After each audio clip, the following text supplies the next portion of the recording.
the answer we're going to get it when we get to heaven, that will be the final answer. We'll find out all these secrets. Right?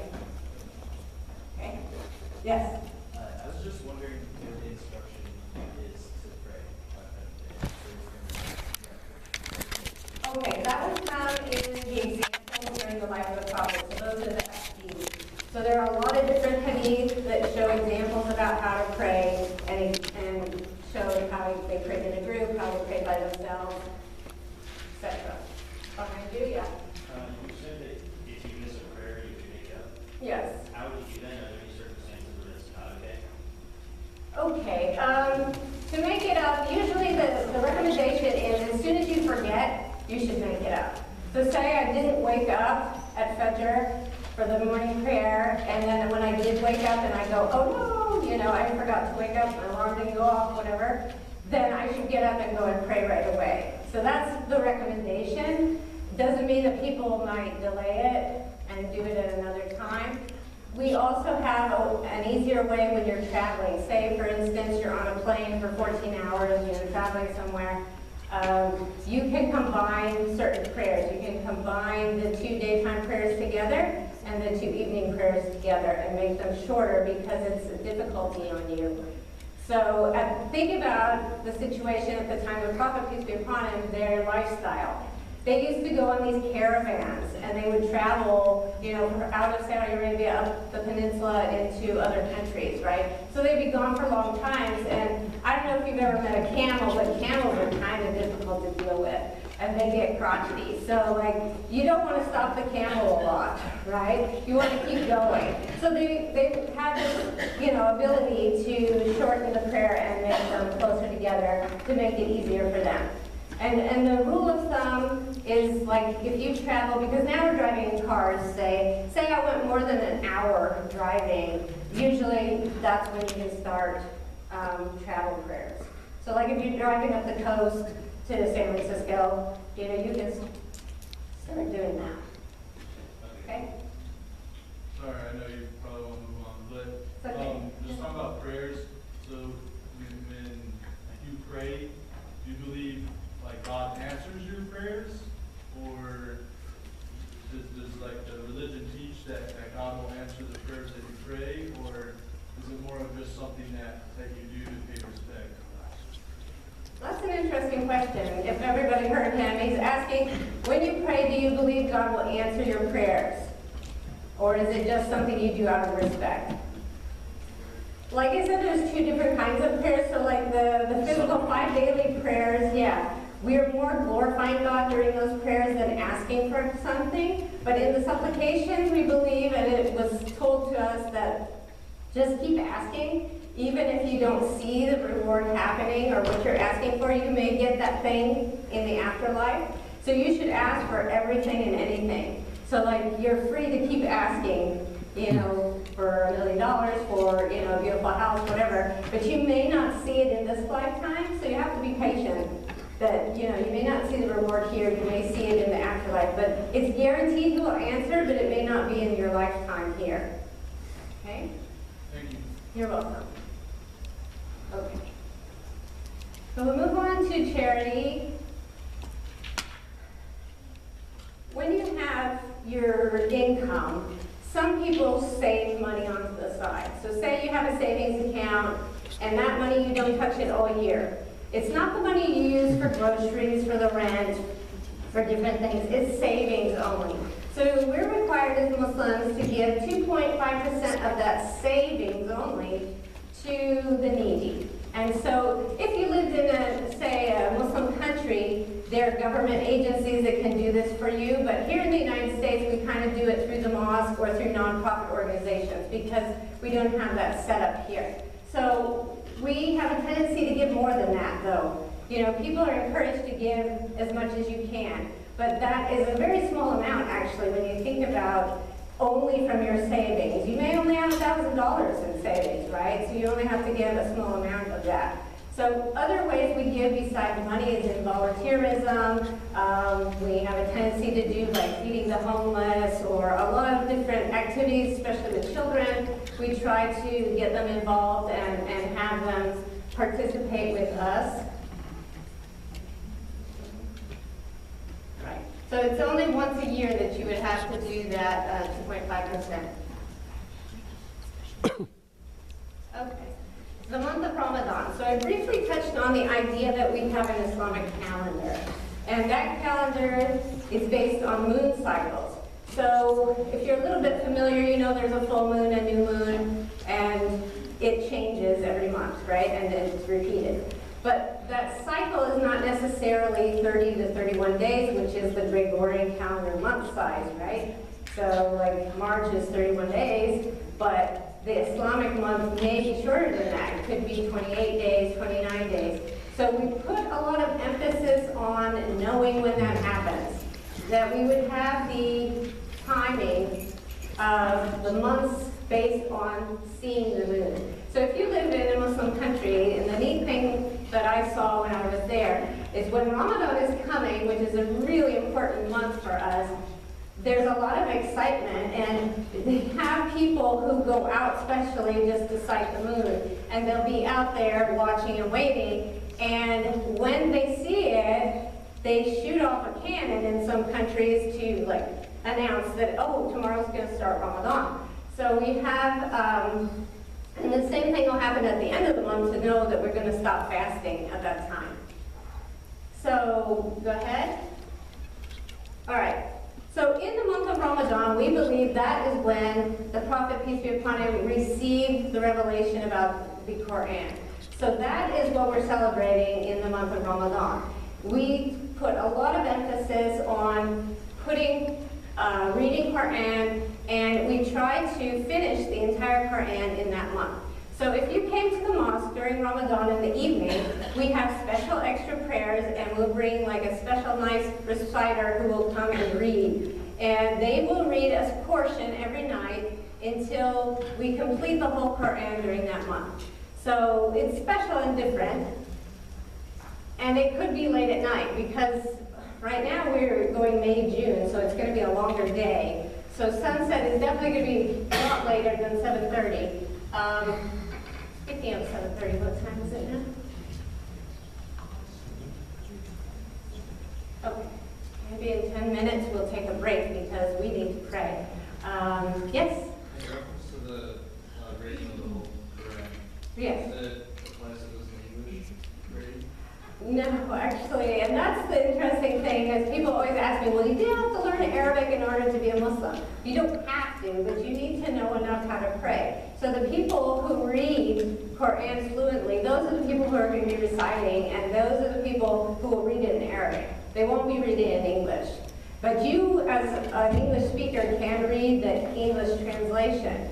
But we consider that the authentic Quran is the one in Arabic, not the translation. Yes? You know, going back to your previous slide on the zakat, aren't there specific categories of, like, I don't know, I can't remember, 8 or 10 or something like that, different categories? And are non-Muslims entitled to receive, charity from zakat? Interesting question. He's asking about zakat and who are the people who are eligible to get it, and can non-Muslims get it? That would be a question to ask a scholar. I don't know if non-Muslims can get it. I haven't had experience with that. For our purposes right now, I'm not going to talk about The answer is people no. who get zakat, but it's the needy, basically. People who are in need, and we try to check those people out. We don't just, people don't just come and say, hey, I want zakat. They have to, be needy, and they would check them out. I can give you a card or a phone number for somebody who could answer that for you. Can I answer that? Yeah.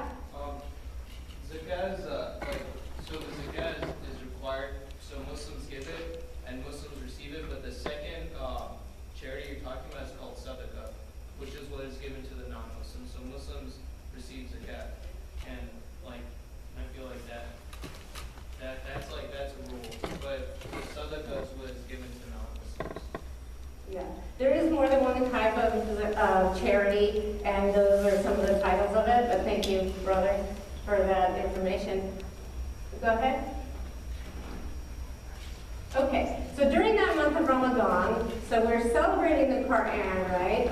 And so we're doing something special in order to do that, and that is fasting. So most people know that Ramadan is the month of fasting. They may not know that it's kind of fasting is difficult. We don't drink water, we don't eat at all. So from the time of the early morning prayer, which is 5-ish now, during Ramadan, we'd be waking up much earlier than that in order to prepare some kind of meal. So most families will be getting up, and the mom, especially in the beginning of the month, the mom gets up and she makes this elaborate breakfast, and it's really wonderful, and the kids are excited. And then as the month goes on, it's like, get your own cereal, you know, because it's a whole month and you just can't put out that kind of fancy breakfast every morning. But we need to eat something in the morning, not because it's going to last the whole day, but it is going to help you get started and have your blood sugar working. So we don't fast, we don't eat during the day, and we also refrain from intimacy with our spouses. So it's a time to understand, how can I be able to control myself? If I'm not going to eat, I'm not going to drink, I am putting limits on my behavior. And if I can do that for myself during Ramadan, and something, you know, fundamental, food is fundamental, right? If I can control myself during Ramadan with that, then I can control myself in other ways, right? So it's like a testing ground for yourself to learn how to behave and to be in control of yourself. So it's a good reminder. Not only is that part of it as a personal reminder, but also think about when you're hungry and your stomach growls and you feel like, oh wow, I'm gonna go to Starbucks and I'm gonna get something because I'm hungry. Not everybody can afford to do that, right? There are a lot of hungry people in this country as well. And so we have to feel that hunger that other people do so we can be more compassionate. And so that comes in the charity part, right? If we understand how those people feel, we'll be more willing to give. Yes? Good question. But as far as fasting, Buddhism has a medical condition, I'm not sure. Great question. Yes, he's asking about medical conditions during Ramadan. Absolutely. There are excuses for people who don't have to fast. If you're pregnant, if you have a medical condition, you absolutely can not fast. You can take it off. And some people have to make up those days, but other conditions don't have to make that up. So say you have to take medication at a certain time every day. If you need to do that during the day, then you're going to eat and you're going to take that medication because it's a medical necessity for you. So you're excused from fasting. Okay? Oh, there was another hand over there. Oh, okay, great. Yes.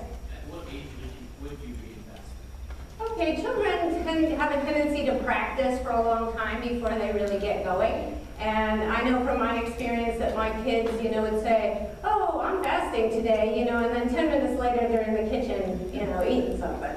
So, I mean, little kids start out slowly, and, you know, the school will encourage them as well, because we lived in Jordan and my kids went to an Islamic school while we were there. And so they would encourage the kids, you know, they want them to eat in the morning with the family, and then maybe they could wait until lunchtime at school, and then they would have something. It just depends. It takes time. The real time, usually the deadline is like puberty. That's when you become responsible. So you should be able to handle it by that time. What is your end of, I mean, like, do you guys have any big things that happen to you when you guys fast all the time, like your health-wise? Does it deteriorate as fast? I mean, I know, like, for someone to fast that much, it just, for me, I just don't understand how you guys can stay as healthy as you can. Right. Okay, she's asking about fasting and how does that affect your health, basically. And the interesting thing is now the medical community is starting to recognize that fasting is beneficial. And I don't know about you, but lately I've seen a lot of ads about this 5 and 2, I think it's called, fasting, where people eat a certain amount of days and they fast other days because it's beneficial to you. So the first few days of Ramadan are difficult. So it's hard to get into that rhythm. But by the end, you totally don't feel it anymore. You won't be hungry even by the time it's time to eat. So like if you we usually break our fast with dates and water or milk. And after I eat that, I'm like, oh, I'm not hungry. You know, even though you've not eaten all day, but your stomach shrinks and you get used to that. But then you should eat a meal in the evening, and there are people who stay up all night and eat all night, you know, and then they are not eating during the day, so just depends, yes.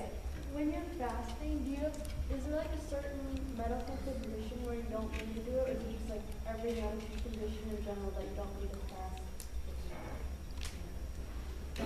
Yes, if you have certain medical conditions, you don't have to fast, absolutely. So like, if it's just like something that's like an everyday common medical condition, you still have to like fasting, or?